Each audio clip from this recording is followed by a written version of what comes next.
Hier soir, les amis, il m'est arrivé un truc de fou. J'ai refusé de rentrer chez moi avec des regrets. Et j'ai remarqué que dans la vie, on a tout le temps des regrets parce qu'on n'ose pas passer à l'action, on n'ose pas faire des trucs. Et je trouve ça horrible en fait de vivre une vie comme ça parce que on ressasse ça souvent dans la tête. Et on se dit, on s'imagine qu'est-ce qui aurait pu se passer en fait si on l'avait fait. Et bref, hier soir, je rentrais du travail et je prenais les transports en commun et il y avait cette fille-là qui était magnifique, vraiment un petit bijou. Et elle sortait au même endroit que moi, donc à la même station. Et là, je me suis dit, bon, vas-y, c'est un signe, il faut que j'y aille. Et j'ai même pas réfléchi, en fait, j'y suis allé, je l'ai abordé. Ça s'est très très bien passé. Et j'aurais pu me dire, non, n'y va pas, tu vas la déranger, elle va te recaler. Bref, tout un tas d'excuses, en fait. Et j'ai refusé ça, en fait. Bon, j'ai agi inconsciemment.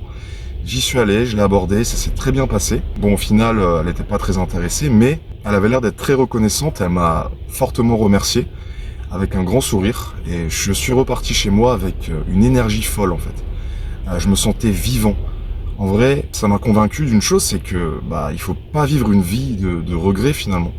Et ça, si on peut le transposer dans plein de situations, si vous voulez demander une promotion à votre travail, un message que vous voulez envoyer mais que vous n'osez pas. En fait, il y a plein de situations comme ça en fait, dans les relations, le travail, le couple, enfin bref, plein de situations comme ça où on se dit mais qu'est-ce qui se serait passé si on l'avait fait? Moi, je pense réellement qu'il n'y a qu'une seule manière de se sentir vivant dans la vie, c'est de passer à l'action, d'y aller quoi. Peu importe si vous vous faites recaler, si vous avez un non, si vous recevez un non.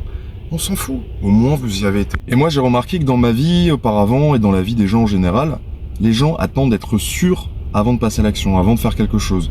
Ils attendent d'être prêts, ultra prêts, de réviser tout un tas de trucs pour passer à l'action. Et en fait non, ça marche pas comme ça la vie. J'ai l'impression que en fait le réfléchir avant d'agir, pour moi c'est pas vrai dans toutes les situations. Si j'avais trop réfléchi avant d'aller aborder cette fille, j'aurais jamais été. Je me serais donné des tas d'excuses. Et pareil, en fait, moi, je suis parti en Australie quasiment sur un coup de tête, quoi. Parce que voilà, j'en avais envie. Et si j'étais trop dans la réflexion en mode, ok, non, j'ai peur des animaux, des araignées.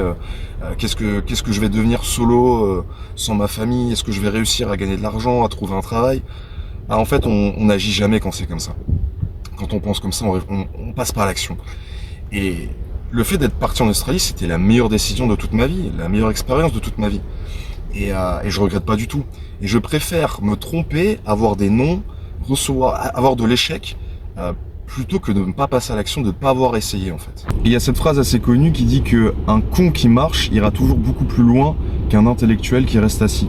Et ça c'est vrai en fait. Moi je suis à 100% d'accord avec cette phrase. Il y en a pareil, ils ont envie de quitter leur taf, ils ont envie de se mettre à leur compte, ils ont envie de créer leur business, leur entreprise, et ils n'osent pas passer à l'action en fait. Il suffit juste dans cet exemple-là, de quitter son taf avec bien sûr un peu d'argent de côté forcément, mais il suffit juste de prendre une décision et d'enfin essayer, parce que imaginez vous souhaitez vous lancer dans une création de business et toute votre vie, si vous le faites pas, vous allez toute votre vie y penser, vous allez vous dire mais pourquoi je l'ai pas fait? Et quand vous allez avoir 90 ans, vous allez vous dire mais putain, j'aurais dû y aller quoi, j'aurais dû le faire. Et vous allez vivre avec comme ça, avec des sacrés regrets, et moi je trouve ça horrible. Le but c'est de passer à l'action, d'oser en fait, il faut y aller. Même si vous vous sentez pas prêt, on s'en fiche, on n'a qu'une vie, de toute façon, moi je préfère me tromper, vraiment je préfère me tromper et d'en tirer des leçons plutôt que de rester assis et de rien faire en fait, clairement. Dites-moi c'est quoi votre vision par rapport à ça, quels ont été vos pires échecs, vos pires regrets, ça m'intéresse d'avoir vos avis dans les commentaires. Voilà, laisse un beau like s'il te plaît pour me donner de la force. Tu peux booster la vidéo également et nous on se retrouve pour de prochaines vidéos. Allez, gros bisous.